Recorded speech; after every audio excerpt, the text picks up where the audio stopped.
गुरुर्ब्रह्मा गुरुर्विष्णु गुरुर्देवो महेश्वरः गुरुर्साक्षात् परब्रह्म तस्मै श्री गुरवे नमः तस्मै श्री गुरवे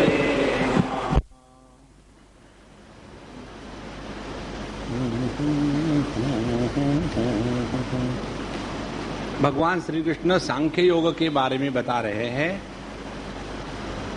सांख्य योग का मूल तात्पर्य है पुरुष और प्रकृति इनके विवेक के द्वारा अपने को पुरुष के पक्ष में ले जाना और उसके पश्चात इस पुरुष का स्वरूप क्या है इसको पहचानना।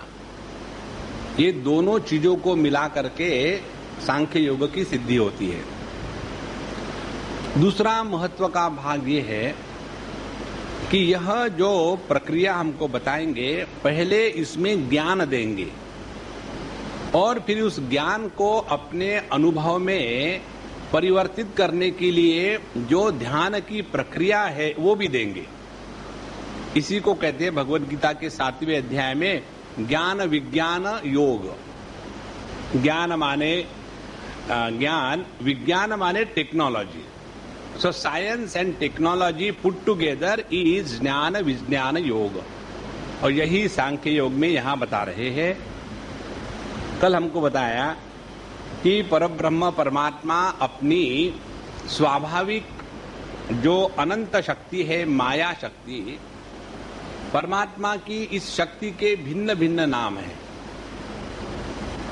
सांख्य के दृष्टि से विचार करेंगे तो उसको चित्त शक्ति कहते हैं। भक्ति के दृष्टि से विचार करेंगे तो उसको आह्लादिनी शक्ति कहते हैं, राधा। और कर्म के दृष्टि से विचार करेंगे तो उसको काल शक्ति कहते हैं। असल में एक ही है। तो यह परमात्मा की जो अनंत शक्ति है इसके द्वारा प्रथम जड़ प्रकृति का निर्माण हो जाता है और उस जड़ प्रकृति में परमात्मा का जो प्रतिबिंब है उसके कारण यह जड़ प्रकृति चेतनामय हो जाती है, गेट्स एनलिवन्ड। तो यह प्रकृति में परमात्मा का जो प्रतिबिंब है उसको कहेंगे पुरुष। इसको समझने के लिए एक उदाहरण ले लो। जैसे एक कोई बकेट है और उसमें पानी है और ऊपर से समझो एक बल्ब है या सूर्य है, उसका वहां प्रतिबिंब पड़ा है। तो क्या होगा? पहले सूर्य के उस प्रकाश में बकेट, उसका पानी, कमरा सब कुछ प्रकाशित होगा। उसके साथ साथ उस सूर्य का प्रतिबिंब एक डिस्क के रूप में जिस स्थान पर पानी में पड़ेगा वहां से एक और प्रतिबिंब से प्रकाश का स्रोत निकलेगा, परावर्तित प्रकाश का स्रोत, रिफ्लेक्टेड लाइट। और उस प्रकाश के द्वारा और दूसरा कुछ दिख सकेगा। तो पानी में अब दो प्रकाश है। एक सामान्य प्रकाश जिसके कारण ये पानी है दिख रहा है, और दूसरा विशेष प्रकाश जिसके कारण उस पानी में से एक प्रकाश का स्रोत निकल रहा है। तो इसमें से जहां विशेष प्रकाश होता है उसको हम कहेंगे जीव या पुरुष। देखो, यह जो हमारी उदाहरण के लिए देह है, इसमें पंचमहाभूत है तामसिक। उसके बाद जो हमारी इंद्रिय इत्यादि है वो है राजसिक पंचमहाभूतों का कार्य। और जो अंतःकरण मन इत्यादि है वह है पंचमहाभूतों के सात्विक अंश का कार्य। और यह जो अंतःकरण है जो 3 गुणों के सत्व गुण का कार्य है उसमें विशेष क्षमता है जिसमें परमात्मा का प्रतिबिंब पढ़ करके वहां से विशेष प्रकाश बाहर निकलता है। तो यह जो विशेषता है इसको कहते हैं पुरुष। तो कहने का मतलब क्या हुआ? परमात्मा, प्रकृति और प्रकृति के माध्यम से परमात्मा की अभिव्यक्ति, उसको कहेंगे पुरुष। तो तीन बातें हो गई, परमात्मा हो गया, प्रकृति हो गई और पुरुष हो गया। अब ये पुरुष भी दो प्रकार का है। दो क्यों, बहुत प्रकार के, दिखाने के अलग, होते अलग। आपको मालूम नहीं स्वामी जी, आपने शादी नहीं की ना। दो प्रकार के। कौन से दो प्रकार के हैं? एक कारण पुरुष और दूसरा कार्य पुरुष। भगवत गीता में 15वें अध्याय में इसका वर्णन आता है।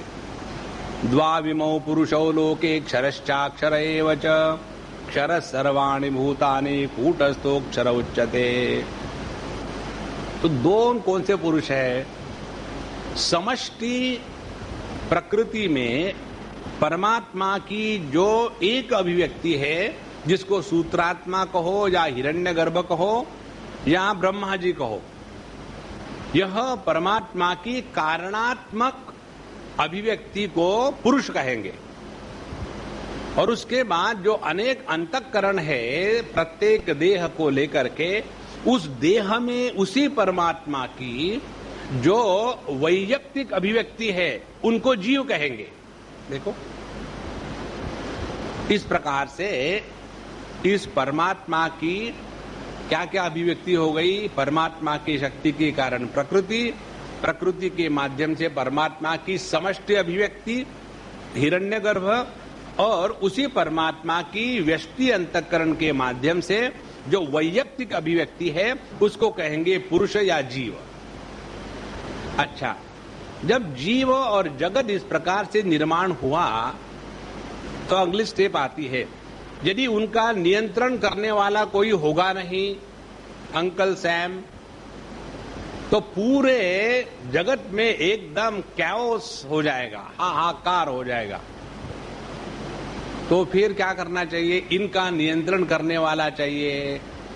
तो जो एक पुरुष है, प्रकृति को साथ में रख करके चलने वाला, उसको कहेंगे ईश्वर। तो परमात्मा की समष्टि में जो अभिव्यक्ति है वो ईश्वर है, व्यष्टि में जो अभिव्यक्ति है जीव है, और प्रकृति दोनों में सामान्य है। एक में कारणात्मिका है, दूसरे में कार्यात्मिका है। तो जगत हो गया, जीव हो गए और ईश्वर हो गया। अब ये तीनों जो है, जीव, जगत, ईश्वर, ये केवल उसी परमात्मा की, एक ही परमात्मा की अभिव्यक्ति है। तो अभी हम कहां फंसे हैं? अभी हम फंसे हैं जीव भाव में।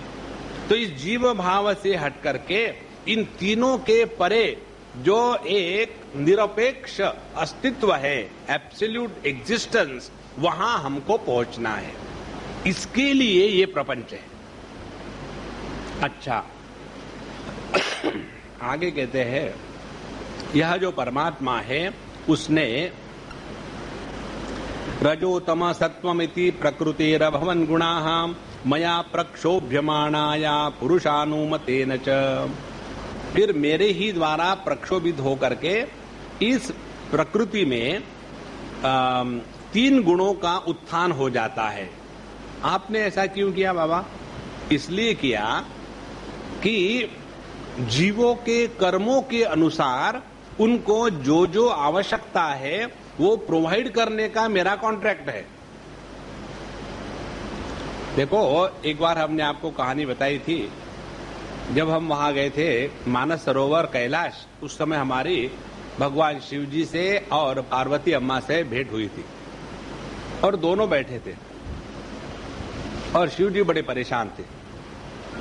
तो हमने सोचा, बाप रे, शिव जी भी परेशान है तो फिर कैसा दुनिया का होगा। पार्वती अम्मा कहती है कि आजकल आप जरा मूड उखड़ा उखड़ा रखता है, क्या हो गया? बोले, क्या हो गया? देखो ना, कितने लोग यहाँ आ रहे हैं दर्शन करने के लिए। यदि ऐसी ही हालत चलती रही तो सभी के सभी स्पिरिचुअल हो जाएंगे, तो ये दुनिया चलेगी कैसे?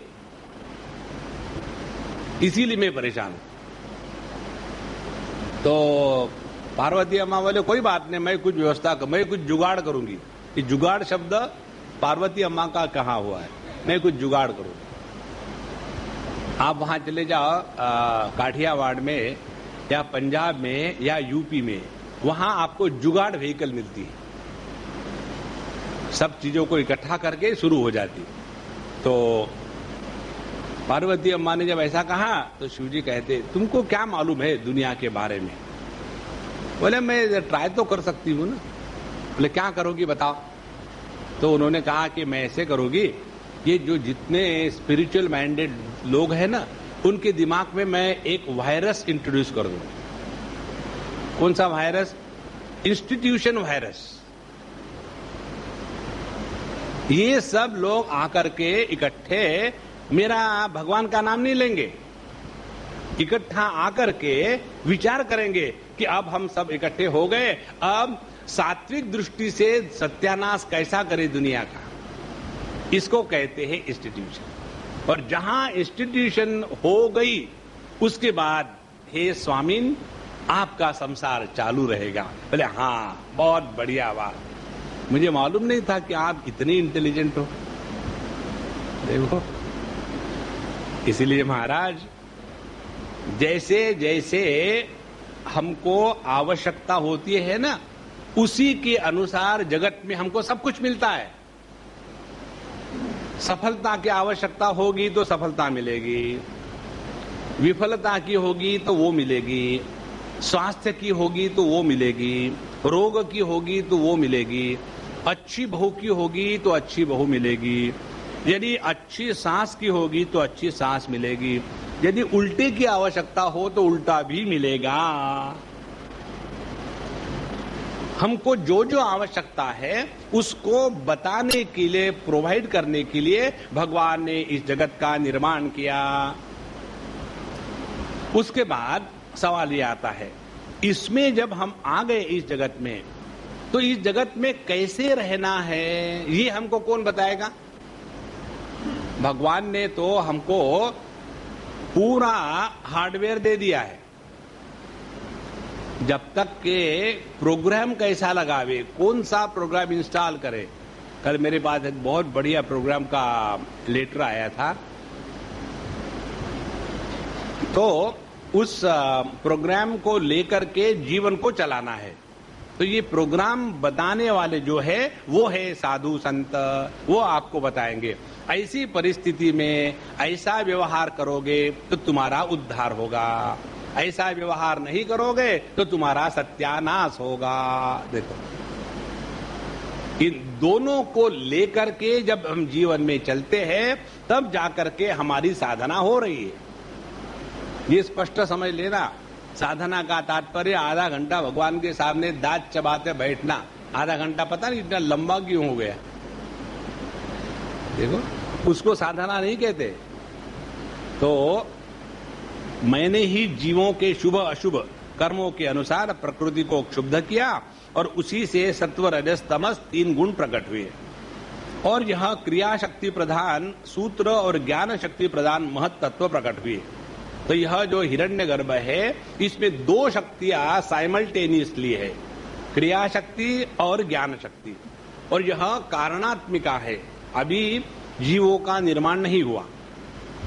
और ये दोनों एक दूसरे से मिले हुए हैं और इसी महत तत्व में से अहंकार व्यक्त हुआ।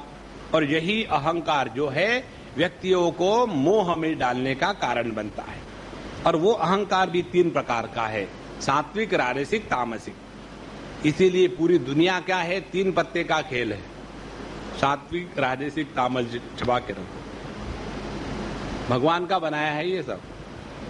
तो ये जो 3 प्रकार का भाव है उसमें से अहंकार, पंच तन्मात्रा, इंद्रिय और मन का कारण है। तो इस अहंकार से पंच तन्मात्रा, इंद्रिय और मन, ये 3 बातें बनी। और वे दोनों जड़ और चेतन है। प्रकाश ज्ञानात्मक होने के कारण चेतन है और जड़ होने के कारण जड़ है। तो ये अहंकार जो है ये जड़ चेतन ग्रंथि तुलसीदास जी कहते हैं अपने रामचरितमानस में, जड़ चेतन की जो ग्रंथि है उसको कहते हैं अहंकार। अब उसमें से किससे क्या हुआ? तामसिक अहंकार से पंच तन्मात्राएं और 5 महाभूतों की उत्पत्ति हो गई। जिसको वेदांत जिन्होंने पढ़ा है उनको मालूम है, उसमें कहते हैं पंचीकरण। पंचीकरण हमेशा तमोगुणी भाग जो है पंच तन्मात्राओं का उसी से होता है। तो उससे पंच तन्मात्रा और उसके बाद 5 महाभूतों की उत्पत्ति हुई। फिर राजसिक अहंकार जो है उससे सभी की सभी इंद्रियां, 10 इंद्रियां निर्माण हुई। और उसके बाद जो सात्विक अहंकार है उससे इंद्रियों के जो 11 देवता है, असल में इंद्रिया 11 है, कर्मेंद्रिय, ज्ञानेंद्रिय और मन, ये 11 को इंद्रिय कहते हैं। और सात्विक अहंकार से उन इंद्रियों के अधिष्ठातृ देवता निर्माण हुए। और ये उसके पश्चात ये सभी के सभी भगवान की प्रेरणा के स्पंदन से एक होकर के एक दूसरे में मिल गए। अभी हम समष्टि की बात कर रहे, इंडिविजुअल निर्माण नहीं हुआ। समष्टि में एक ब्रह्मांड तैयार हो गया। और ये ब्रह्मांड का मतलब है बहुत बड़ा अंडा, ब्रह्म माने बहुत बड़ा। तो बहुत बड़ा अंडा तैयार हुआ और वो ये अंडा कारण जल में पड़ा रहा अनेक करोड़ों सालों तक। और जब योग्य समय आया तो उसमें भगवान नारायण के रूप में प्रवेशित उपलब्ध हो गए। और उस भगवान के नाभि कमल से, नाभि से एक विश्व कमल की उत्पत्ति हो गई। और उस विश्व कमल पर ब्रह्मा जी का आविर्भाव हुआ।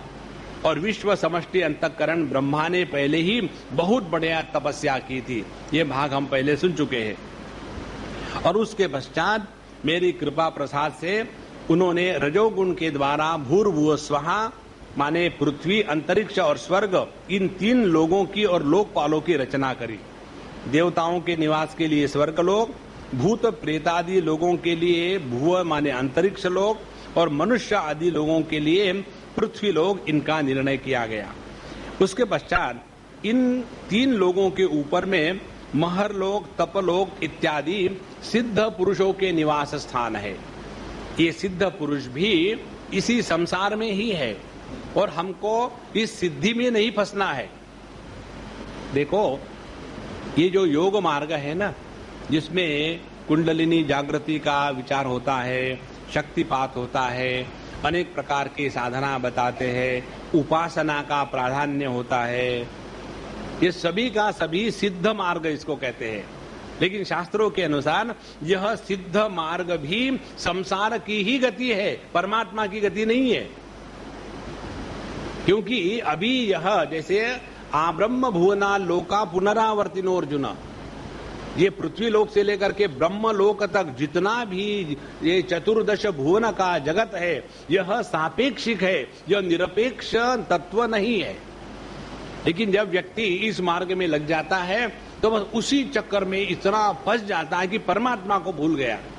जैसे हमने कल परसों बताया था, एक सज्जन की चिट्ठी जो आई है, उसकी बेचारे की यही परेशानी है कि हाँ स्वामी जी, मैंने बहुत धक्के खाए, कम से कम आप मुझे शक्तिपात करवा करके मेरी कुंडलिनी जागृत करा दो। What next? हो गई कुंडलिनी जागृत, नेक्स्ट? हाँ, व्हाट नेक्स्ट? व्हाट नेक्स्ट हमको नहीं मालूम, क्योंकि आगे विचार ही नहीं किया। देखो, अपने जीवन में अंतिम विचार की सीमा है अपने स्वरूप को पहचानना। जब तक के ब्रह्मात्मिक के बोध की स्थिति नहीं होगी, तब तक के हम भटक ही रहे हैं। और ये ध्यान से सुनना, यह ब्रह्मात्मिक के बोध की सिद्धि के लिए इस सिद्ध मार्ग से जाना आवश्यक है, उसके सिवा आगे नहीं बढ़ सकता। बिना उपासना के जब वेदांत का श्रवण किया जाता है तो केवल पांडित्य होता है, अनुभूति नहीं होती। देखो, दोनों की परेशानी, जो अकृतोपास्ती है, जिन्होंने जीवन में कोई उपासना नहीं करी और सीधा वेदांत का श्रवण कर लिया है क्योंकि फ्रीली अवेलेबल है, और उसके बाद दिमाग में पहले भ्रांति ये थी कि मैं अज्ञानी हूं, अब सुपर भ्रांति हो गई कि अब मैं ज्ञानी हूं। लेकिन प्रॉब्लम ये है कि पब्लिक मानती नहीं हो, क्या करे। इसीलिए उपनिषद कहती है अविद्यायाम अंतरे वर्तमाना स्वयं धीराः पंडितम मन्यमाना। अज्ञान में फंसे हैं और समझते हैं कि हम बड़े ज्ञानी हैं। और जहां व्यक्ति अपने को ज्ञानी समझता है, दूसरे के उपदेश के लिए तरसता है। एक मुझे व्यक्ति मिले, बहुत उन्होंने अध्ययन किया है और कोई भी परेशानी नहीं है, ना बीवी की, ना बच्चों की, ना पति की, ना अपने पत्नी की, किसी प्रकार की परेशानी नहीं, स्वास्थ्य ठीक है, घर अच्छा है, नो प्रॉब्लम। और रोज हमारे प्रवचन में आते हैं। समस्या एक ही है, स्वामी जी हमको आपके जैसी मस्ती क्यों नहीं आती। हमने कहा मस्ती करना छोड़ो, मस्ती में रहो, तुम मस्ती कर रहे हो। देखो तो कैसे हम मस्ती कर रहे हैं। हमने कहा हम आपको सत्यम सत्यम बतावे। बोले बताओ। हमने कहा आपको हो गया ज्ञान का रोग। क्या रोग हो गया ज्ञान का? आप दूसरों को सिखाना चाहते हो। Don't take a position of a teacher in your life. जिस दिन मनुष्य एक गुरु का स्थान ग्रहण करता है, अब तो मैं तो हिंदी सिनेमा गाना है ना, मैं तो साहब बन गया है? तो बीच में का जो शब्द है वो आप समझ लो।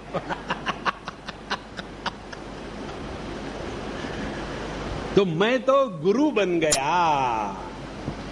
गुरु बनने के बाद हमारी जो आध्यात्मिक प्रगति है वो रुक नहीं जाती, जितना किया है उस पर पानी फेरा जाता है, क्योंकि दूसरों को सिखाने में लगे हैं। और जहां व्यक्ति दूसरों को सिखाने में लग जाता है तो अपने आप भाव आ जाता है बाकी सब अज्ञानी है और अंधों में काना राजा है। इस चक्कर में कभी मत पड़ना। इसलिए ये जो समष्टि का अंडा है उसमें ब्रह्मा जी प्रकट हुए और ब्रह्मा जी के नारायण भगवान प्रकट हुए, ब्रह्मा जी नहीं। और नारायण के विश्व नाभि से विश्व कमल की उत्पत्ति हुई और इस अंतःकरण समष्टि अंतःकरण रूपी ब्रह्मा जी ने तपस्या करी और उनके प्रसाद से ये भिन्न भिन्न लोक निर्माण हुए। यहां तक हमने आया। और फिर जो ऊपर के 4 लोग हैं, महर तप सत्य जन, ये सभी के सभी सिद्धों के निवास स्थान है। उसके बाद सृष्टि कार्य में समर्थ ब्रह्मा जी ने असुर और नागों के लिए पृथ्वी के नीचे अतल वितल सुतल तलातल महातल रसातल पाताल, ये 7 प्रकार के पाताल लोग बनाए। और इन लोगों में त्रिगुणात्मक कर्मों के अनुसार विविध गतियां प्राप्त होती है। योग तपस्या और संन्यास के द्वारा महर लोक, जनलोक, तपलोक और सत्यलोक, इनकी उत्तम गति प्राप्ति होती है और भक्ति योग से मेरा परम धाम मिलता है। देखो 3 गतियां बताइए इसमें। जब हम इस जगत में फंस जाते हैं तो हमको नीचे की गतियां प्राप्त होती है और जब हम अच्छे कर्मों में लग जाते हैं तो ऊपर की गतियां प्राप्त होती है। लेकिन जब हम भगवान की भक्ति करते हैं तो गतियों के परे चले जाते हैं। यही जीवन का लक्ष्य है,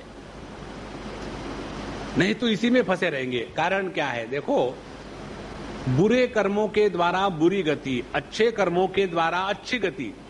लेकिन कर्म के द्वारा जिसका निर्माण होता है वो शाश्वत नहीं होता, वो नष्ट हो जाएगा। जैसे कर्म की गति खत्म हो गई तो उसका फल खत्म हो गया। जैसे उदाहरण के लिए ले लो, समझने के लिए समझो हमने एक पत्थर लिया और जोर से फेंका तो वो पत्थर कहां तक जाएगा? जब तक के उस पत्थर के साथ हमारे हाथ की शक्ति जुड़ी हुई है तभी तक जाएगा। जहां वो शक्ति खत्म हो गई पत्थर गिर जाएगा। लेकिन ये जो पृथ्वी सूर्य के अगल बगल में घूम रही है, ये अपने आप घूम रही है, किसी के कहने से नहीं घूम रही है। इसी प्रकार से यह जो कर्म की गति है यह अनंत नहीं है। तो जब तक हमारे जीवन में कर्मों का महात्म्य है, अभी हम परमात्मा के क्षेत्र में प्रवेश नहीं किए। कर्म की गति जड़ होती है। तो इस जड़ गति से निकलने के लिए जीवन में भक्ति योग का आवाहन करना आवश्यक है। तो योग, तपस्या, संन्यास के द्वारा ऊपर के लोगों की प्राप्ति और भक्ति योग के द्वारा मेरा परम धाम मिलता है। ये सारा का सारा जो जगत है कर्म और उनके संस्कारों से युक्त है और मैं ही काल रूप से कर्मों के अनुसार उनके फल का विधान करता हूँ। इस गुण प्रवाह में पड़कर जीव कभी डूब जाता है, कभी ऊपर हो जाता है, कभी अधोगति प्राप्त होती है और पुण्यवश कभी उच्च गति प्राप्त हो जाती है।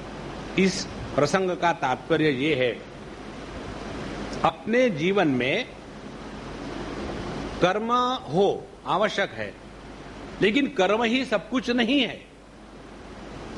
कर्म की आवश्यकता केवल अपने अंतःकरण से यह जो आलस्य है, प्रमाद है, निद्रा है, उसको निकालने के लिए मात्र है। यदि व्यक्ति कर्मों में अपने को बिजी नहीं रखेगा तो केवल आलस्य और भोग में फंसा रहेगा। इसीलिए जिसको ज्यादा सिक्योरिटी होती है लाइफ में ना, उन व्यक्ति के जीवन का रस खत्म हो जाता है। आप चले जाओ अपने साउथ बॉम्बे में कफ परेड में, सबको कफ हुआ है, बहुत सारी सिक्योरिटी है, कोई प्रॉब्लम है नहीं और बस ऐसा नहीं पड़े, कुछ है नहीं। स्वामी जी पता नहीं क्या किए, मन बड़ा उदास रहता है, क्या करूं मैं। मेरे मन में आजकल आ रहा है कि मैं अपनी विल करूं। हमने कहा लेट भगवान्स will remain, why your will.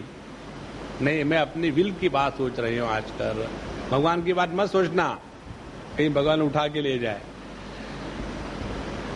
तो यह भक्ति योग हमको जड़त्व से हटा करके चैतन्य के क्षेत्र में प्रवेश कराता है। उसके बाद ये जो सिद्धांत बताते हैं होने के बाद, अणुबृहत कृश स्थूलो यो यो भाव प्रसिद्धति सर्वोप्य उभय संयुक्त प्रकृत्या पुरुषेण च।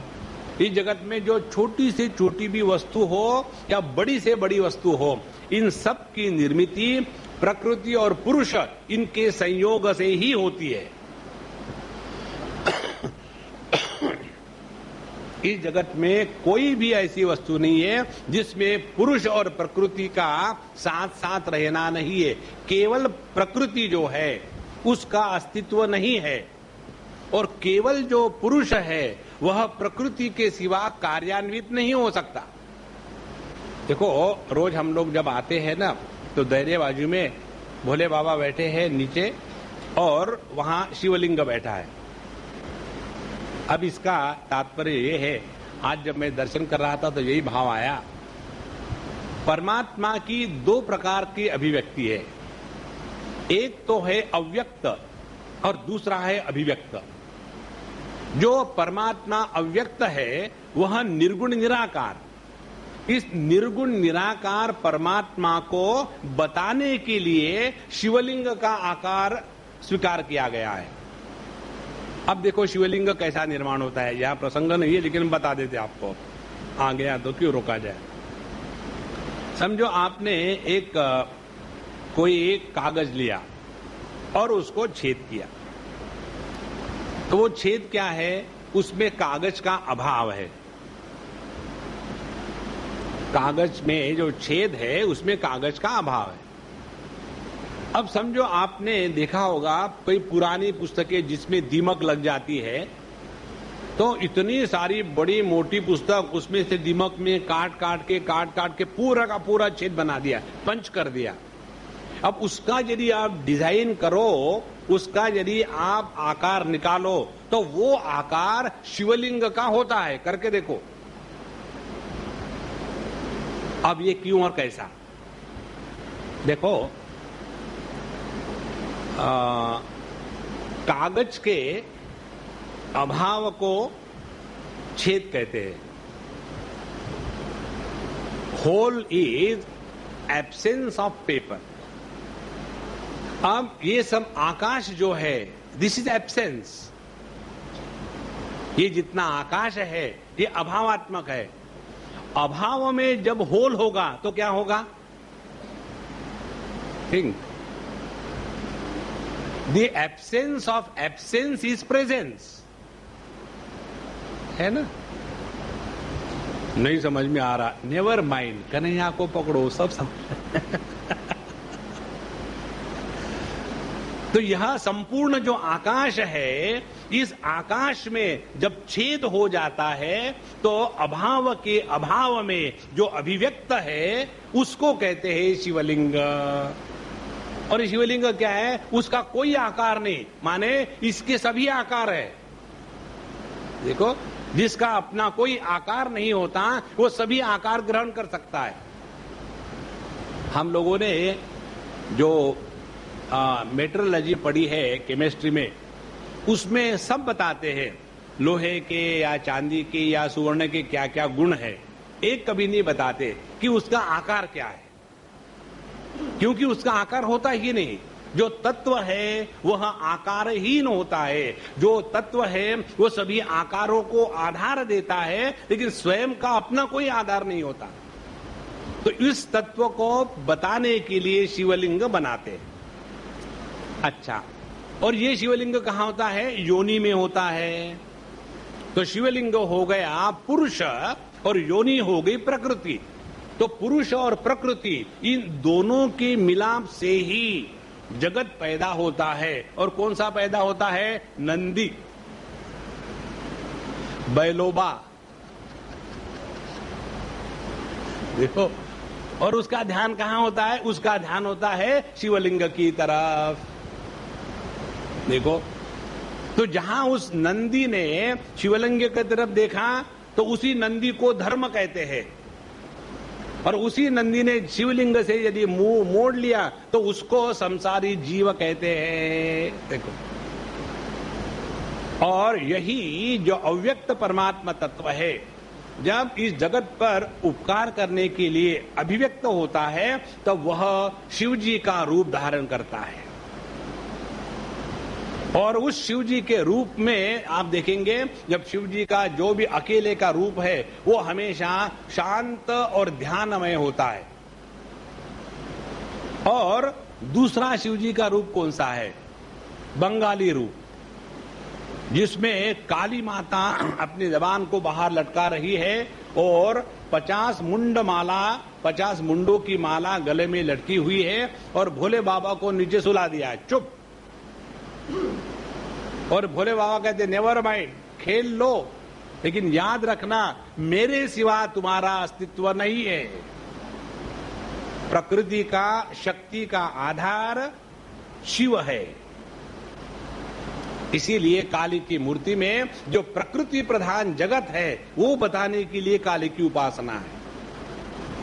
इस प्रकार से यह संपूर्ण जो जगत है, ये पुरुष और प्रकृति, इन दोनों के ही संयोग से चल रहा है। तो अणुर्बृहत कृश स्थूल यो जो भाव प्रसिद्ध्यति, छोटा हो बड़ा हो, जो जो भाव इस जगत में उपलब्ध है, सर्वहा अपि उभय संयुक्त प्रकृत्या पुरुषेण च, प्रकृति पुरुष के संयोग से ही इसकी संभावना है। यस्तु यस्यादिरंतश्च सवै मध्यम च तस्य तन विकारो व्यवहारार्थो यथा तेजस पार्थिवाः। कहते हैं कि जो वस्तु आदि और अंत में होती है वही मध्य में होती है और वही सत्य है। जैसे सुवर्ण के बनने के, आभूषणों के बनने के पूर्व सुवर्ण था, आभूषणों में भी सुवर्ण ही है। जब आभूषणों को गला देंगे तो भी सुवर्ण रहेगा, तो उसमें सत्य सुवर्ण है। उसके ऊपर नाम रूप अध्यारोपित किए गए थे, और ये नाम रूप मिट सकते हैं, बन सकते हैं। इसी प्रकार से यह जो संपूर्ण नाम रूपात्मक सृष्टि है, इसमें जो एक अखंड आधार है वह परब्रह्म परमात्मा, वही सत्य है। और बीच में केवल व्यवहार के लिए बताते हैं जीव जगत ईश्वर, और गति उच्च गति नीच गति, कर्म कर्म का संयोग, ये सभी की सभी बीच में की बातें हैं। इसका कोई महात्म्य नहीं है। लेकिन हम लोग फंस जाते हैं इसी अनावश्यक बातों में और तत्व को भूल गए। देखो, उसके पश्चात आगे बताते हैं कि जैसे कंगन सोने के विकार, घड़े सकोरे मिट्टी के विकार, पहले सोना मिट्टी थे, बाद में भी सोना मिट्टी रहेंगे, उसी प्रकार से पूर्ववर्ती कारण महत्त्व जिस परम कारण को उपादान बना करके कार्य वर्ग की सृष्टि करते हैं, वही उनकी अपेक्षा परम सत्य है। तात्पर्य, जब जो किसी कार्य से आदि अंत में विद्यमान है वही सत्य है। तो उसी परमात्मा से यह कारणात्मिका प्रकृति को स्वीकार करके हिरण्यगर्भ से अहंकार की उत्पत्ति, इस अहंकार से 3 प्रकार के जगत की उत्पत्ति, सात्विक, राजसिक, तामसिक, और उसमें दृश्य जगत आ गया, दृश्य जगत को भोगने वाला जीव आ गया और इनके अधिष्ठातृ देवता आ गए। ये सभी का सभी जो है ये एक पर ब्रह्म परमात्मा पर नाम रूप का व्यवहार के लिए अध्यारोपण है। इसमें सत्य केवल पर ब्रह्म परमात्मा है, बाकी के जितने नाम रूप है, कार्य है, विकार है, ये केवल दिखते मात्र है, वास्तविक केवल परमात्मा है। ये बताने के लिए इसका तात्पर्य। इसलिए लोग चाहे पृथ्वी रहे, चाहे पाताल रहे, चाहे सिद्ध रहे, हम तो सापेक्षता में ही है। देखो, अब उसमें से फर्क क्या पड़ता है? देखो, ध्यान से सुनना। एक गरीब आदमी है और उसकी इच्छा होती है कि चलो बढ़िया एक पिज्जा खाए। कई लोग कहते हैं पिज्जा खाना है, पिज्जा खाना है। क्या होता है पिज्जा, समझ में नहीं आता। लेकिन यार एकदम उतना पैसा कहाँ से ले आए, उसके मन में कल्पना होती है कब खाऊंगा। और जो कफ परेड में रहने वाले वो फोन करते हैं पिज्जा हट को, ये फोन नंबर है, हाउस नंबर ये है, इसमें 10 पिज्जे भेज देना, सब भूखे आ गए। वहां पिज्जा पहुंच गया। तो इसके पास एक सिद्धि आ गई। कौन सी सिद्धि आ गई? उसके पास पैसे है। देखो, एक गरीब आदमी है, उसके पास पैसे नहीं, तो वो केवल कल्पना करता है कब खाने को मिलेगा। थोड़ा अमीर है, उसके पास पैसे है, वो अपने इच्छाओं को पूरा करेगा। यही बात है अगली। हम कल्पना करते हैं कि यदि ऐसा हो जाए तो कितना हो अच्छा होगा, लेकिन होता नहीं। लेकिन जो सिद्ध पुरुष है वो कल्पना करते हैं, मैं यहां से उठ करके वहां चला जाऊं और पहुंच गए। देखो, फर्क कुछ नहीं है। चाहे आप पैदल चलो, चाहे आप कार में चलो, चाहे आप संकल्प से चलो, भटक तो रहे हो ना। हमको स्थिति प्राप्त करनी है अपने स्वरूप की। इसीलिए जितने भी ये साधना है, मार्ग है, उसमें हमको फंसना नहीं है, अन्यथा इसी में फंस जाते हैं। इसीलिए इन दोनों का मिलाप, वेदांत शास्त्र आपको दिशा और लक्ष्य देगा, योग शास्त्र आपको क्षमता देगा, भक्ति शास्त्र आपको प्रेम देगा, और कर्म शास्त्र आपको अपने आलस्य में से हटा करके साधना के पक्ष में ले आएगा। ये 4 बातें यदि ठीक से हुई तो जाकर के हम ठीक से जीना जी रहे हैं। इसके लिए सारा प्रपंच है। आगे बताते हैं, इस प्रपंच का उपादान कारण प्रकृति है, अधिष्ठान परमात्मा है और इसको प्रकट करने वाला काल है। व्यवहार काल की यह त्रिविध वस्तुतः ब्रह्म स्वरूप ही है और वह शुद्ध ब्रह्म मैं हूँ। भगवान श्री कृष्ण उद्धव जी से कह रहे हैं। जब तक परमात्मा की ईक्षण शक्ति अपना काम करती रहती है, तब तक उसकी पालन प्रवृत्ति बनी रहती है। और जब जीवों के कर्मभोग के लिए कार्य कारण रूप अथवा पिता पुत्र आदि के रूप में यह सृष्टि चक्र निरंतर चलता रहता है। इसीलिए ये सृष्टि चक्र किसके लिए है और कब तक है? जब तक के हमारे जीवन में कार्य कारण का महत्व है, ये चलता रहेगा। इन्होंने ऐसा क्यों किया? कारण क्या है? कारण ये है कि तुम बेवकूफ हो। दूसरा कोई कारण नहीं। अपने जीवन के दुख का कारण केवल अपने मन की मूर्खता है। अपने अंतःकरण में क्रोध का कारण ये सुपर मूर्खता है। देखो, जितना ये सूक्ष्मता से ध्यान चलता रहेगा, आप देखेंगे इस जगत में रहना है, रहेंगे, लेकिन अपने आप को नहीं बिगाड़ेंगे। और यही है प्रवृत्ति से निवृत्ति की तरफ जाने का मार्ग। और ये सब क्या चल रहा है फिर? ये सब भगवान की लीला चल रही है, इसमें कोई तथ्य नहीं है। जब कोई घटना जीवन में आती है तब ये सब ज्ञान गायब हो जाता है। वो तो सब ठीक है, वो ठीक है, आप जब लेक्चर देने के लिए ठीक है, जीने के लिए ठीक नहीं। देखो, यह ज्ञान जब जीवन में उतरता है तब हम आध्यात्मिक साधक है। और ये जब ज्ञान बाहर उतरता है मुख से तो हम फिलॉसफर है। There is a lot of difference between philosophy, religion and spirituality. Religion में भगवान का सत्यानाश होता है, फिलॉसफी में तत्व का सत्यानाश होता है।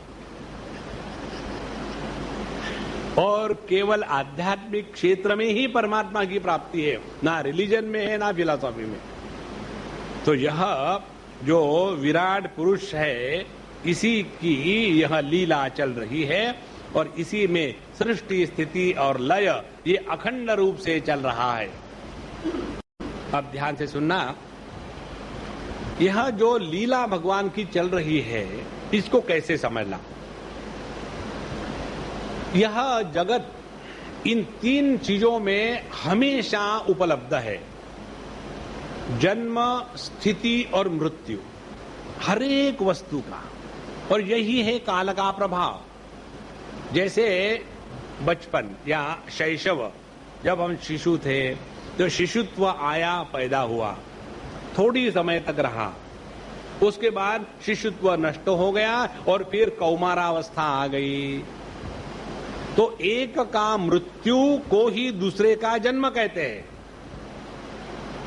रात की मृत्यु हो गई तो सवेरा हो गया, सवेरे की मृत्यु हो गई तो दोपहर हो गई, दोपहर की मृत्यु हो गई तो शाम हो गई, और शाम की मृत्यु हो गई तो रात हो गई, रात की मृत्यु हो गई फिर सवेरा हो गया। ये संपूर्ण जो जगत है, ये जन्म मरण का चक्र अखंड चल रहा है। इसको ना तो कोई रोक सकता है, ना तो रोकने की आवश्यकता है। अब इसको पूरे जगत में, जीवन में देखो, हर जगह यही हो रहा है। जैसे जैसे ऋतु बदलते हैं, फिर गर्मी आ गई और फिर आम के पेड़ों को फूल आने लग गए और चारों तरफ सुगंध होने लग गई, फिर उसमें से थोड़े थोड़े फल निकलने लग गए और गर्मी बढ़ी और उसके कारण वो जो कच्चे फल थे वो पकने लग गए, खट्टापन खत्म हो गया, खट्टे में से मीठा निकला। देखो कैसी असंभव बात है। और फिर ये जो मीठा है ये भी आगे सड़कर से और दुर्गंध में चले जाता है। तो इसमें सत्य क्या है? खट्टा सत्य है कि मीठा सत्य है कि दुर्गंध सत्य है? ये संपूर्ण जगत, ये उत्पत्ति, स्थिति और लय, इसकी ये अखंड लीला चल रही है, चल रही है। देखो, अब हम कई जगह जाते हैं, लोग बात करते हैं, पूछते हैं, और हमको मजा इसलिए आता है। एक ने मुझे पूछा, स्वामी जी 24 घंटे आपके पास लोग आते हैं और वही क्या, इसका ऐसा हुआ, उसका वैसा हुआ, ये लड़का ऐसा, ये लड़की ऐसी, क्या गुरु आपको कैसे लगता है? हमने कहा हम सीरियस थोड़ी होते, ये हमेशा चल रहा है, पहली बार नहीं हुआ है। जब पहली बार शादी होती है तब उसका आनंद, जब दूसरी बार होती है उसका आनंद, तीसरी बार होती है उसका आनंद। इसी प्रकार से पहले बार जब बच्चा होता है, दूसरे बार जब होता है, तीसरे बार जब होता है, चौथे बार हुआ क्या याद ही नहीं चल रहा है, अखंड चल रहा है। लेकिन हमारे जीवन में देखो कि पहली शादी, पहला बच्चा, कितना इंपॉर्टेंस। ये संपूर्ण जगत को देखो, आज तक कितनी बार बच्चे पैदा हुए, कितने बार माताओं ने अपने बच्चे की बेवकूफी को लेकर के सौंदर्य का गुणगान किया है। ये हमेशा nothing new in this world. जब आपने इसको समझ लिया है ना, तो समझ लेना आपको कारणात्मिका दृष्टि प्राप्त हो गई है। सुवर्ण के दृष्टि से देखो तो आज तक कितने आभूषण पैदा हो गए, मर गए। यदि समुद्र के दृष्टि से देखो तो आज तक कितनी लहरें आके चली गई है। तो जब लहरें पैदा होती है तो समुद्र हैप्पी बर्थडे टू यू और जब लहरें मर जाती है तो वहां महात्म नहीं होता। पंजाबी लोग महात्मा को महात्मा कहते हैं क्योंकि महात्म करते हैं वो। इसलिए यह संपूर्ण सृष्टि में सृष्टि, स्थिति और लय ये अखंड चल रहा है। अब हम लोग कहां है? हम लोग भी इसी सृष्टि में है ना। और चाहते क्या है? ऐसा कभी ना बदले, हमेशा ऐसा ही रहे। हमेशा ऐसा नहीं रहा, नहीं रहेगा। इसको जिसने स्वीकार किया है वो कार्य से हट करके कारण में आ गया है। और इसको जिसने स्वीकार नहीं किया और जो ये कल्पना करता है नहीं हमेशा ऐसा ही रहे तो कितना अच्छा होगा। कौन कहेगा? जिसका तबला अच्छा बज रहा है और जिसके जीवन में परेशानी है वो कहता भगवान अब इसको बदलो, अब हम परेशान हो गए। भगवान किसकी सुनेगा? इसलिए वो किसी की नहीं सुनता। एक बार एक बाप अपने एक लड़की के पास गया। एक ही गांव में दो लड़कियां रहती थी। एक लड़की ब्याही थी एक खेत वाले आदमी से, फार्मर से, कृषक से, और दूसरी एक दूसरे आदमी से ब्याही थी। तो जब गया तो लड़की ने कहा कि पापा आप भगवान से प्रार्थना करो ना कि बढ़िया बढ़िया बारिश आ जाए तो हमारी खेती बहुत बढ़िया होगी और धन धान्य से समृद्ध हो जाएगी। बोले अच्छा बेटा मैं भगवान से प्रार्थना करूंगा। अच्छा मैं जाता हूं। वहां चाय पानी पी लिया। दूसरे लड़की के पास गए। दूसरी लड़की थी कुमार को ब्याही हुई और उस कुमार ने दुनिया भर के मटके तैयार करके रखे थे। और वो लड़की कहती है अपने पिताजी से पापा ऐसी गर्मी करो कि सारे मटके बिक जाए तो पैसा आ जाए। अब बाप परेशान, अब क्या करूं? तो उसने सोचा बढ़िया है, भगवान को निर्णय लेने दो, अपन दोनों को हाँ कह निकल जाओ। देखो ये जगत ऐसा ही चल रहा है, ऐसा ही चलेगा। इसको यदि आपने स्वीकार किया तो अगली बात समझ में आएगी। इसलिए हम इसको इसका विस्तार से बता रहे हैं कि विराणमया साध्यमानो लोक विकल्प कहा और पंचत्वाय विशेषाय कल्पते भुवनैसह। और मैं ही जो परमात्मा हूं काल का रूप धारण करके इस जगत में प्रवेश करके इसमें नित्य निरंतर परिवर्तन कर रहा हूं। ध्यान से सुनना, अत्यंत सूक्ष्म बात है। एक बार इसको समझ लो, बस मजा ही मजा है। देखो चाहे जिंदा आदमी रहे चाहे मुर्दा रहे, हर एक में परिवर्तन हो रहा है। हमको ऐसे लगता है पता नहीं मेरे बाल सफेद क्यों हो गए, बूढ़ाऊ हो गए इसलिए। लेकिन मुझे तो नहीं लगता मैं बूढ़ा हूं, तुम्हारे लगने से क्या होता है?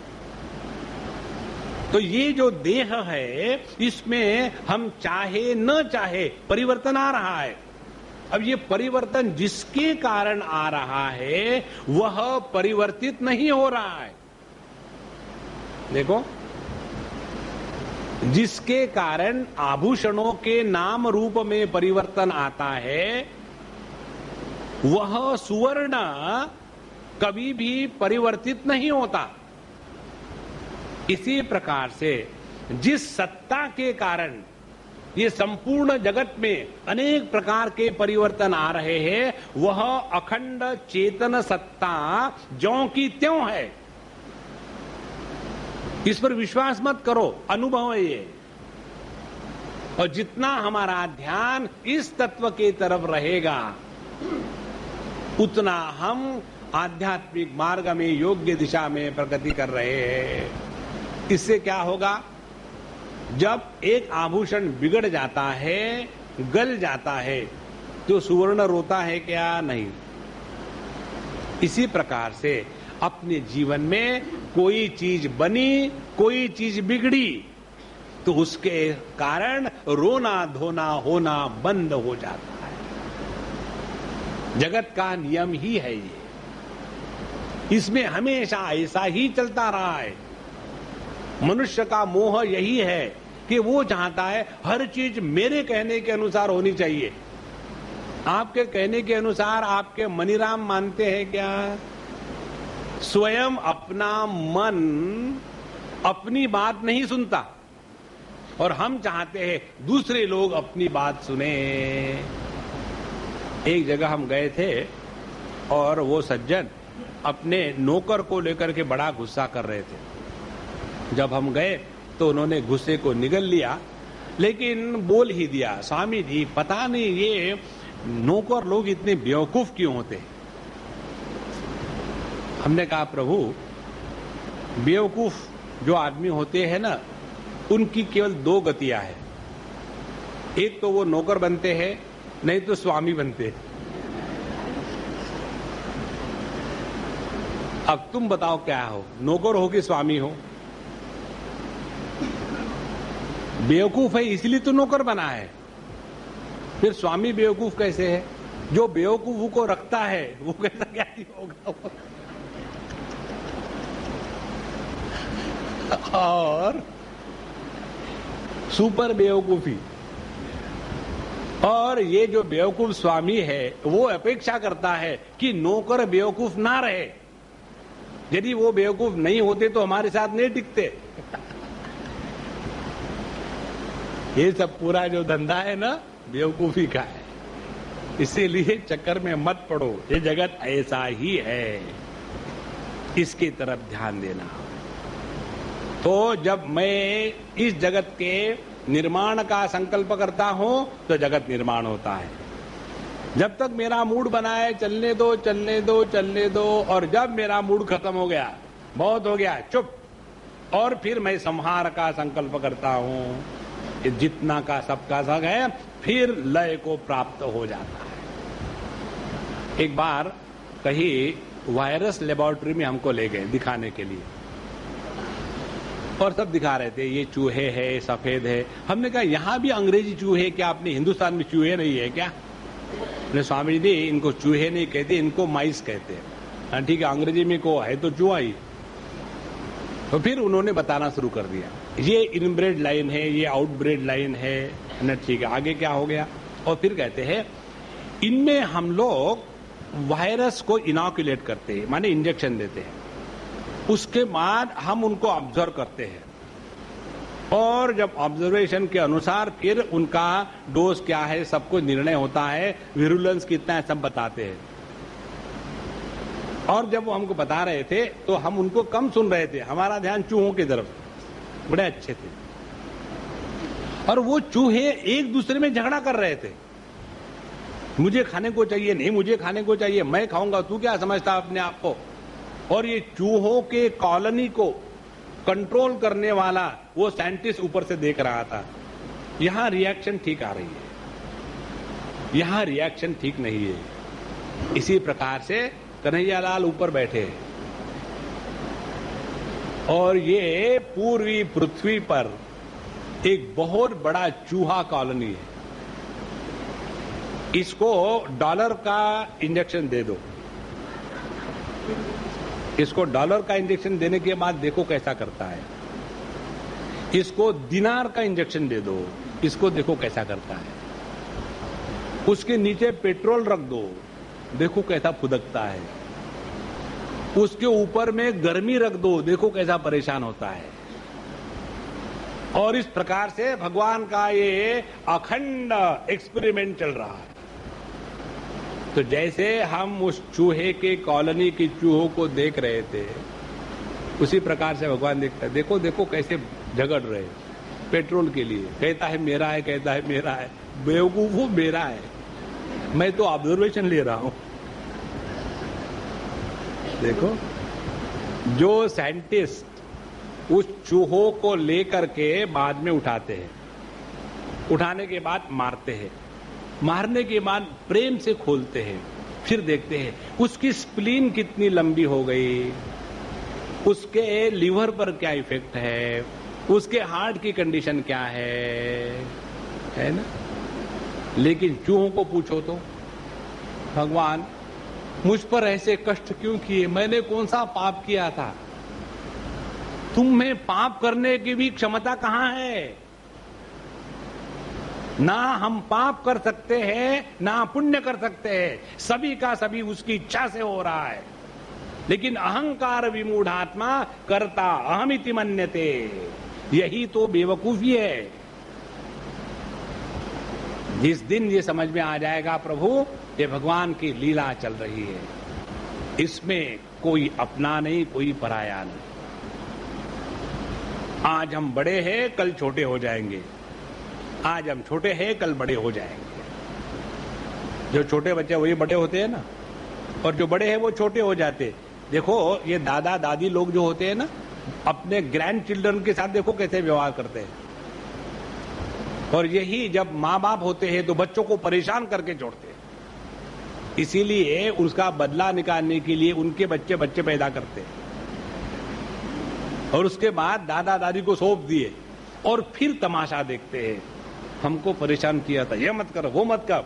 अब ये जो छोटा बच्चा है ये कहता है दादा दादा ये जो भैंस है ना इसमें से दूध निकाल के दिखाओ ना। जिस दादा ने कभी कार में से नीचे उतरा नहीं, उस पोते को लेकर भैंस के पास पहुंच जाता है, और फिर ये पोते का बाप दिखता है, देखो हम जब कहते थे एक बात तो तमाचा पड़ता था, और अब तमाशा हो रहा है। देखो महाराज ये ऐसा ही चलता रहा है, इसमें सीरियस मत होना कभी। तो मैं जब प्रलय का संकल्प करता हूं तब ये भूनों का विनाश रूप योग्य प्रकार तैयार हो जाता है। अब इनके डिस्ट्रक्शन की तैयारी हो गई। भगवान के संकल्प से हमारे देह में विकृतियां आती है, भगवान के संकल्प से हमारे मन में विकृतियां आती है, और ये जब विकृत हो जाता है तो अपने आप अपने नाश के तरफ दौड़ रहा है। क्योंकि भगवान का अल्टीमेट लक्ष्य क्या है, अब ये बॉडी बहुत रही इसको हटा दो, दूसरों को लाना है। इस प्रकार से ये जगत भगवान के संकल्प से पैदा हुआ, संकल्प में रहा है, और भगवान के संकल्प के साथ ही इसका नाश हो रहा है। अब जिसने उस भगवान को पकड़ लिया है उसको क्या फर्क पड़ता है, चाहे आप सृष्टि का संकल्प करो, चाहे स्थिति का संकल्प करो, चाहे विनाश का संकल्प करो, हमने तो भैया अभी को पकड़ के रखा है। देखो, और जो सृष्टि में फंसा है उसको यदि सृष्टि हो गई तो हा हा, और स्थिति रही तो ही, और प्रलय हो गया तो हु, चल रहा है। अब किस प्रकार से ये प्रक्रिया है, ये प्रक्रिया आगे बताते हैं। अन्ने प्रलीयते मर्त्यम अन्यम धानासु लीयते, धाना भूमौ प्रलीयन्ते भूमेर्गंधे प्रलीयते, अप्सु प्रलीयते गंधः आपश्च स्वगुणे रसे, लीयते ज्योतिषी रसः ज्योति रूपे प्रलीयते, रूपम वायौ च स्पर्शे, लीयते सोपि चांबरे अंबरम शब्द तन्मात्रे, इंद्रियाणि स्वयोनिषु योनि वैकारिके सौम्य, लीयते मनसीश्वरे, शब्दो भूतादिमप्येति भूतादिर्महति प्रभु, स लीयते महान स्वेषु स्वेषु गुणेषु गुणवत्तमः, ते अव्यक्ते संप्रलीयन्ते तत्काले लीयते अव्यये, कालो मायामये जीवे जीव आत्मनि मय्यजे, आत्मा केवल आत्मस्थः विकल्पायाय लक्षणः। ये जो 22वें श्लोक से 27वां श्लोक है या 28वें श्लोक तक के, ये पूरी ध्यान की प्रक्रिया है। इस ध्यान की प्रक्रिया को हम जब समझेंगे और समझने के बाद जिसका जब अभ्यास करेंगे तो इस अभ्यास के द्वारा हमको जितना बताया है उसका स्पष्ट अनुभव दर्शन होगा। क्या क्या होता है? पहले कहते हैं कि प्राणियों के शरीर अन्न में लीन हो जाते हैं। ये हमारा जो स्थूल देह है ये अन्न से पैदा हुआ है। माँ बाप ने अन्न खाया, उसके बीज बने और बीज एकत्र हुए और अपना माँ के गर्भ में जाकर के वहां एक ज़ीगोट तैयार हो गया और फिर वो जो बच्चा है माँ का खून चूसने लगा, धीरे धीरे बड़ा हो गया और जब माँ परेशान हो गई तो बच्चे को हटा दिया और फिर बच्चे ने बाप का खून पीसना शुरू कर दिया। देखो, पिछले जन्म के खटमल जो है ना इस जन्म में बच्चे के रूप में पैदा होते। अच्छा महाराज, और फिर ये देह जब बढ़ रहा है तो ये कैसा रह सकता है? केवल अन्न में। इसीलिए जब ये देह मर जाता है तो फिर ये किसी दूसरे का अन्न बन जाता है। तो देह अन्न में लीन हो जाता है, अन्न बीज में लीन हो गया और बीज भूमि में लीन हो गया और भूमि गंध तन्मात्रा में लीन हो गई, गंध तन्मात्रा जल में लीन हो गया और जल अपने गुण रस में लीन हो गया और रस तेज में, तेज रूप में लीन हो जाता है। उसके बाद रूप वायु में लीन हो जाता है, वायु अपनी जो तन्मात्रा है स्पर्श उसमें लीन हो गई और स्पर्श तन्मात्रा आकाश में लीन हो जाती है, आकाश शब्द तन्मात्रा में लीन हो जाता है, इंद्रियां अपने कारण देवताओं में और अंततः राजस अहंकार में समा जाती है और राजस अहंकार अपने नियंता सात्विक अहंकार रूपी मन में लीन हो जाता है। शब्द तन्मात्रा पंचभूतों के जो कारण तामस अहंकार और सारे जगत को मोहित करने में समर्थ त्रिविध अहंकार महत्त्व में लीन हो जाता है। फिर ज्ञान शक्ति क्रिया शक्ति प्रधान महत्त्व अपने गुणों में लीन हो जाता है। गुण जो है प्रकृति में लीन हो जाते हैं और प्रकृति अपने अविनाशी काल में लीन हो जाती है। यह काल जो है मायामय जीव में लीन हो जाता है और जो जीव है अजन्मा आत्मा में लीन हो जाता है, लेकिन आत्मा किसी में लीन नहीं होता, वही उपाधि रहित अपने स्वरूप में स्थित रहता है। वह जगत की सृष्टि स्थिति लय का अधिष्ठान है, अवधि है, अंतिम गति है। देखो कैसे धीरे धीरे धीरे धीरे अपने को ले गए। यही बात हमने आपको कई बार बताई। एक एक बात स्पष्ट बताएंगे, यह अत्यंत महत्व का विषय है। जब हम ध्यान के लिए बैठते हैं तो इस लय प्रक्रिया का अभ्यास करते हैं। तो कहते हैं प्राणियों के जो शरीर है वो अन्न में लीन हो गए। माने यदि हम अपने देह को लेकर के इतना फुदकते हैं, सुखी दुखी होते हैं, मान अपमानित होते हैं, यदि विवेक से देखें तो हमारा देह है क्या? वही कार्बोहाइड्रेट, फैट्स, प्रोटीन्स और कुछ नहीं है। तो ये समझ जब आ गई तो हमारे देह के आकार के प्रति हमारी आसक्ति कम हो जाएगी। देखो कार्बोहाइड्रेट, प्रोटीन और फैट इनका कोई आकार नहीं होता, आकार है देह का। वी कैन नॉट से द फैट इज ओबेस, नहीं, उसका अपना कोई आकार नहीं। तो ये जो देह है अन्न में लीन होना माने ये समझ जागृत होना कि देह को लेकर के पूरा जीवन बर्बाद कर रहे हैं, इसमें कोई तथ्य नहीं है। देखो महाराज, तो अन्न को फिर बीज में लीन करना है और ये अन्न कहां से आता है? ये अन्न आता है अपने बीज से। और बीज कहां से उगता है? तो भूमि में। तो बीज को भूमि में हमने लय कर दिया। और भूमि कहाँ है? भूमि की तन्मात्रा है गंध, तो गंध तन्मात्रा में चले गए और गंध तन्मात्रा लीन हो जाती है जल में, क्योंकि जल से ही पृथ्वी का निर्माण हुआ है। तो फिर इस प्रकार से धीरे धीरे जाते जाते हम आकाश में पहुंच गए और आकाश शब्द तन्मात्रा में पहुंच गया, लीन हो गया।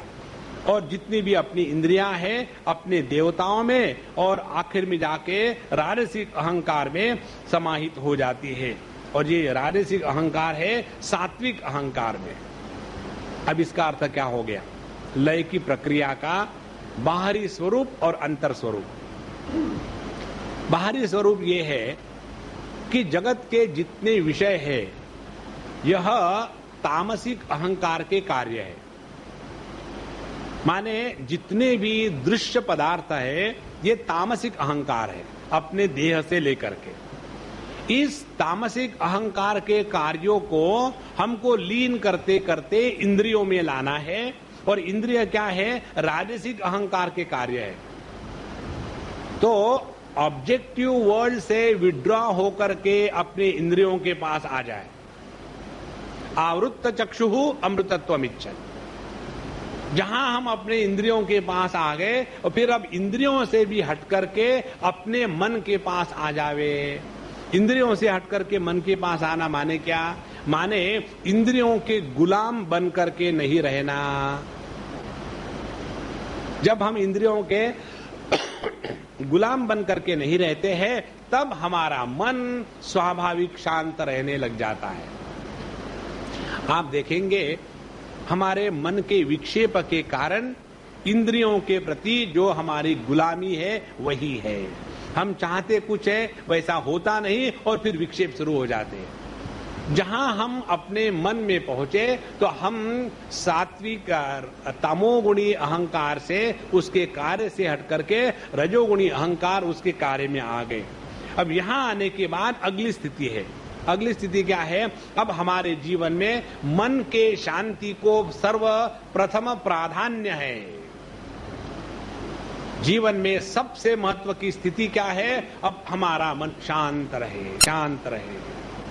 जो व्यक्ति अपने मन के शांति को सर्वप्रथम प्राधान्य देता है उसने तमोगुणी अहंकार और उसका कार्य, रजोगुणी अहंकार और उसका कार्य, उससे उपरत होकर के वो सत्वगुणी अहंकार में अब स्थित हो रहा है। देखो ये जो टेलीस्कोपिक एंटीना होता है ना कार में, उसको यदि कम करना है तो रुमाल के जैसा ऐसा करके नहीं रख सकते। पहला जो बाहर का है वो अंदर में जाएगा, अंदर का उसके अंदर में, फिर वो ठीक से जाता है। इसी प्रकार से ये 3 बॉडी वाला एक एंटीना समझ लो। सबसे बाहर जो है वो तमोगुणी कार्य है, ऑब्जेक्टिव वर्ल्ड, उसको दबा करके हम आ गए सब्जेक्टिव एक्सपीरियंस पर, जिसमें इंद्रियों का प्राधान्य है, और इंद्रियों से उपरत हो गए तो आ गए अंतःकरण पर। और जब ये अंतःकरण शांत हो जाएगा तो ये अपने स्वरूप में लीन हो जाएगा। देखो इसलिए यह ज्ञान शक्ति, क्रिया शक्ति जो सत्वगुणी अहंकार की बातें हैं, जब हम अपने क्रिया शक्ति प्राणों के स्पंदनों को नियंत्रित करते हैं, ज्ञान शक्ति जब हम अपने मन के संकल्पों को अपने नियंत्रण में रखते हैं, ये 2 बातें जब हो जाती है तो प्राण शक्ति चैतन्यमय हो गई, और जो मन शक्ति है वृत्ति युक्त विचारात्मक, ये भी चैतन्य में आ गई। तो क्रिया शक्ति, ज्ञान शक्ति, ये जब 2 चैतन्य में हो जाती है तब हम अपने ध्यान की साधना को ठीक से चला रहे हैं। देखो अपने इस क्रिया शक्ति को जब चैतन्य में करना ही अंतिम लक्ष्य है, तो इसी का साथ लेकर के ये जगत में फंसना बेवकूफी है। बहुत हो गया दुनियादारी का काम। इस जगत में जो हम आए हैं ना, प्रभु का दर्शन करने के लिए आए। ये समय जगत में निकल जाएगा, पता नहीं चलेगा, और फिर उसी में फंसे रहे। आई विश हम यदि ऐसा करते तो ठीक है, महाराज जी आप हमारे जीवन में पहले आते तो हमारी लंगोटी धोनी पड़ती आपको, क्योंकि उन दिनों में हम लंगोटी अपने आप नहीं धोते थे। मम्मी देखो महाराज, अपना ये जो मनुष्य जन्म है इसी में हम प्रभु को प्राप्त कर सकते हैं, लेकिन ये कौन कर सकेगा?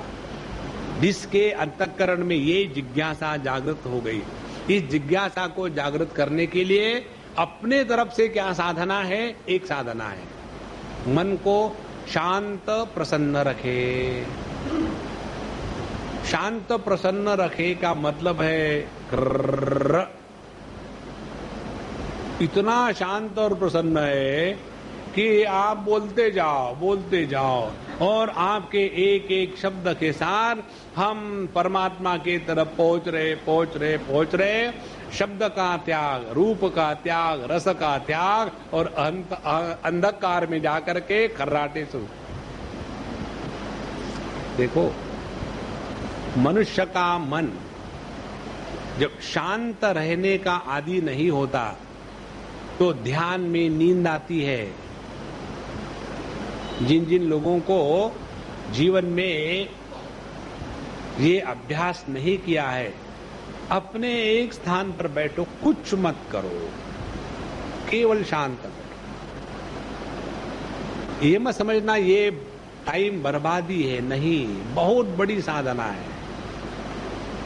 शांत रहना है, कुछ नहीं करना है। धीरे धीरे धीरे एकांत में रहने का अभ्यास होगा। जो व्यक्ति एकांत में रह सकता है वही जब मन साधना के प्रभाव से, भगवान के अनुग्रह से शांत होने लग जाता है तो ऐसा मन सोता नहीं। लेकिन जिस मन ने एक ही अभ्यास किया पूरे जीवन में, जहां शांत हो गया खर्र खर्र खर्र खर्र शुरू। देखो, इसीलिए सत्व गुण में स्थित होकर के रहना बड़ा कठिन है। क्योंकि देखो, सत्व गुण की स्थिति विक्षेप का राहित्य, तमोगुण की स्थिति विक्षेप का राहित्य। देखो, जो अत्यंत ज्ञानी पुरुष है वो शांत होते हैं और जो बॉर्न इडियट है वो भी शांत होते हैं। बहुत कम फर्क है उसमें। इसीलिए इस तमोगुणी अहंकार से हटना माने यह जो ऑब्जेक्टिव फील्ड है, दृश्य जगत है, उससे हट करके इंद्रियों के पास आना, फिर इंद्रियों को नियंत्रण में रख करके अपने मन के स्तर पर आना। और इस प्रक्रिया में जब हमारा मन शांत हो गया, ज्ञान शक्ति शांत हो गई। जब हमारे प्राण शांत हो गए, क्रिया शक्ति शांत हो गई। और ये ज्ञान शक्ति और क्रिया शक्ति, ये दोनों एक ही शक्ति की दो अभिव्यक्तियां है। जैसे अग्नि तत्व एक ही है, इस एक अग्नि तत्व की दो अभिव्यक्तियां है, प्रकाशात्मक और उष्णतात्मक। इसी प्रकार से एक ही चैतन्य की दो शक्तियां हैं, एक है ज्ञान शक्ति और एक है क्रिया शक्ति। जब ये क्रिया शक्ति शांत होगी तो ये चैतन्य में वापस आ गया, और जब ये ज्ञान शक्ति शांत हो गई, विक्षेप समाप्त हो गए। किसी को लेकर के कोई विक्षेप नहीं और मन सोया नहीं। निस्तरंग समुद्रवत भगवान शंकराचार्य वर्णन करते हैं। जब समुद्र में एक भी तरंग ना हो, लेकिन उसमें फिर तरंग आने की क्षमता है, बर्फ नहीं है। निस्तरंग समुद्र और बर्फ दोनों में क्या समानता है? दोनों में तरंग नहीं है। लेकिन बर्फ में कभी तरंग नहीं आएंगे, समुद्र में तरंग आने की क्षमता जिंदा है। इसी प्रकार से जब हम सुषुप्ति अवस्था में चले जाते हैं तो बर्फ के जैसे बन गए, और जब हम सत्वगुण में स्थित होकर के समाधि में चले जाते हैं तब हमारी स्थिति निस्तरंग समुद्रवत होती है। तो इस स्थिति में हमने तमोगुणी अहंकार का त्याग कर दिया उसके कार्यों के साथ, रजोगुणी अहंकार का त्याग कर दिया उसके कार्यों के साथ, और फिर आ गए हम अपने ज्ञान शक्ति क्रिया शक्ति में। और ऐसा व्यक्ति है अब जो जगत में किसी कारण से प्रवृत्त नहीं होता और तमोगुण में निवृत्त नहीं होता, किसी कारण से जगत को लेकर के संकल्प नहीं आते, लेकिन एकदम बोर भी नहीं हो गया, पता नहीं किसी में मन ही नहीं लगता। ध्यान से सुनना महाराज, जगत में इंटरेस्ट नहीं होना और अब किसी में मन नहीं लगता, अब क्या करे। बहुत फर्क है। जगत में रह करके जगत के द्वारा प्रभावित नहीं होना, यह सत्वगुण की पराकाष्ठा है। अब किसी चीज में मन नहीं लगता, ऐसे लगता है कि अब क्या करो पता नहीं, ये तमोगुण का कार्य है। देखो, मन का उत्साह, मन का आनंद, मन की क्षमता ज्यों की त्यों है, लेकिन इस क्षमता को हमने तमोगुणी कार्य में नष्ट नहीं किया है। इस प्रकार से हम अपने क्रिया शक्ति, ज्ञान शक्ति को महत तत्व में ले आए, माने चैतन्य स्वरूप बन गए और अपने कारण गुणों में उनको लीन कर देना है। तो ये तीन गुण जो है, तमोगुणी और उसका कार्य, ये रजोगुण और उसका कार्य, सत्वगुण उसका कार्य, ये सभी के सभी अपने प्रकृति में लीन हो जाते हैं। और यह जो प्रकृति अव्यक्त है, अपने प्रेरक अविनाशी काल में लीन हो जाती है। ध्यान से सुनना, प्रकृति का काल में लीन होना माने क्या? अपने जीवन में किसी भी प्रकार के सीक्वेंस का निर्माण नहीं होना।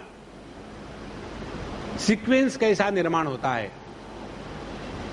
एक वृत्ति आई और दूसरी वृत्ति नहीं आई तो सीक्वेंस एस्टैब्लिश नहीं होता। जब दूसरी वृत्ति आई तब पहला सीक्वेंस हुआ। See? So when the second thought came after the first thought, then the first unit of time is born. When first thought is followed by the second thought, the first unit of time is born. Now what is the first unit of time? Second. See? इसीलिए जब यह तीन गुण अपने प्रकृति में लीन हो गए और यह प्रकृति जब काल में लीन हो गई, इसका तात्पर्य है अब प्रकृति में क्षोभना बंद हो गई। अब कोई भी क्षोभ नहीं है, प्रकृति एकदम शांत हो गई, कोई सीक्वेंस नहीं। और यह जो काल है, काल मायामय जीव में लय हो जाता है। अब देखो, इस काल का निर्माण करने वाला कौन है? आप और हम। देखो, जिनको इसमें आनंद आता है, स्वामी जी पता ही नहीं लगा 1.5 घंटा कैसा खत्म हो गया, और जिनको रस्सी से बांध के लाया है यहाँ, स्वामी जी आप इतना लंबा बोलते रहते पता नहीं कब से बोल रहे, आपको बोर नहीं होता? मुझे तो एक बार ही सुनने में बोर हो गया। देखो, तो ये जो काल का निर्माण है, the theory of relativity, this only. Once Einstein was asked, your theory of relativity is very difficult, why don't you tell through some example? So he said, when you are in the company of an old lady for 2 minutes, your experience is you are with her for 10 hours. And when you are in the company of a young girl for 10 hours, you feel that you are there only for 2 seconds. This is the theory of relativity. See? Time is the creation of human mind. Nowhere it is existing.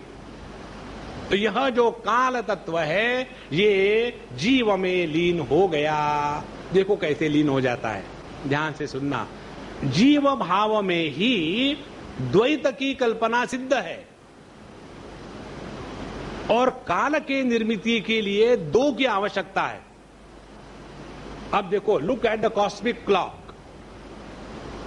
पहले पृथ्वी अपने ही अगल बगल में चक्कर काट रही है, और फिर ये पृथ्वी सूर्य के अगल बगल में चक्कर काट रही है। तो हो गए ना 2 hands, our hand and the minute hand. और उसके अनुसार अब ये सूर्य के अगल बगल में चक्कर काट रही है, और हम कहते हैं 365 दिन हो गए। और ये पृथ्वी अपने अगल बगल में चक्कर काट रही है, और हम कहते हैं 1 दिन हो गया 24 घंटे का। तो ये काल की निर्मिति कैसी हुई? इस सीक्वेंस के कारण। और इसको किसने कहा? जीव ने कहा है। इसीलिए ये संपूर्ण जगत का आधार काल है और इस काल का आधार हमारा मन है। देखो महाराज, इसीलिए जिसने अपने मन को नियंत्रण में लाया है उसने काल को जीत लिया है, और जिसने काल को जीत लिया है उसके जीवन में क्या होगा? उसके जीवन में इच्छा नहीं होगी, भय नहीं होगी, घृणा नहीं होगी और किसी प्रकार की अपेक्षा नहीं होगी। निरपेक्ष सप्रेम अस्तित्व को कहते हैं मन पर पूरा नियंत्रण आ गया। तो ऐसा यह काल जीव में लीन हो जाता है और यह जो जीव है मुझ अजन्मा आत्मा में लीन हो जाता है। और यह जीव क्या है? It is a phenomena, expression of the infinite through the finite. और यह जो आत्म तत्व है ये और किसी में लीन नहीं होता, वो अपने आप में है। तो जो सभी जगत का अधिष्ठान है, जिससे संपूर्ण जगत निकलता है, जिसमें संपूर्ण जगत वापस आ जाता है, वो अपनी असलियत है, उसको पहचानो। ये कहने का तात्पर्य। इसका क्या अर्थ हुआ? इसका अर्थ यही हो गया, जो परिवर्तनशील है वो मैं नहीं हूं। जो सभी परिवर्तनों का प्रकाशक है लेकिन किसी के द्वारा भी प्रभावित नहीं होता, वह मैं हूं। और ये भी मैं केवल भाषा के दृष्टि से हम कह रहे हैं, इसमें मैं नहीं है। देखो, नहीं तो फिर दूसरा मैं तैयार होगा। पहले अज्ञानी में मालूम है, आजकल मैं सुपर मैं हो गया। हाँ, हमको मैं को मुक्त नहीं करना है, इसको ध्यान से समझ लेना महात्माओं। मैं से मुक्ति प्राप्त करनी है। नहीं तो पहले अज्ञानी थे और आजकल भैया ज्ञानी हो गए, अब क्या करें। हाँ, मैं ही नहीं है तो कहां अज्ञानी कहां ज्ञानी। तो यह जो लय की प्रक्रिया है, इस प्रक्रिया को धीरे धीरे करते करते जब नित्य निरंतर अभ्यास होगा तो उसका प्रभाव ये होगा। पहला प्रभाव, हम जगत से बड़े आसानी से उपरत हो जाएंगे। जगत से विड्रॉ करने के लिए कोई विशेष प्रयत्न की आवश्यकता नहीं रहेगी। दूसरी बात, अपने ऊपर में जो नियंत्रण है, नियंत्रण स्वाभाविक हो जाएगा, परेशानी नहीं करनी पड़ेगी। तीसरी बात, मन स्वाभाविक शांत और प्रसन्न रहने लगेगा। शांत प्रसन्न मन जो है ये चैतन्यमय हो रहा है, और जितना हमारा मन चैतन्यमय होगा, जितने हमारे प्राण चैतन्यमय होंगे, उसी को कहते हैं सिद्धलोक में पहुंच जाना। हम आपको वो कुंडलिनी के प्रकार से नहीं बता रहे, नहीं तो वही फंस जाओगे। ये जो मूलाधार चक्र है, स्वाधिष्ठान चक्र है, मणिपुर चक्र है, ये नीचे के लोक है। ये जो जीव है इसका अस्तित्व है अपने अधिष्ठान चक्र में, ये अनाहत चक्र में। और जब ये जीव जगत के किसी भी प्रकार के विचारों से, वस्तुओं से, विषयों से प्रभावित नहीं होता, तब इसकी गति ऊर्ध्व गति हो जाती है। वो आ जाता है विशुद्ध चक्र में। विशुद्ध चक्र का तात्पर्य है जिसमें केवल चैतन्य है और उस चैतन्य में मैं नहीं है, मैं रहित चैतन्य है। वहां ईगो खत्म हो गया। और जब ये चैतन्य और शुद्धि को ओर बढ़ता है तब आज्ञा चक्र में आ गया, जहां अहम ब्रह्मास्मि अनुभूति होती है। किसी में किसी प्रकार की भेद भावना हमेशा के लिए समाप्त हो गई। यही सिद्धियों का जो सिलसिला है वो यहां बताया है। जितना हम इसको समझेंगे और समझ के द्वारा इसको जिएंगे, यही है साधना। अन्यथा वो ग्रॉस चीजों में, उसी में फंसे रहेंगे। बहुत हो गया घंटी बजाना, अब अंदर के अनाहत ध्वनि का श्रवण करो। धीरे धीरे धीरे धीरे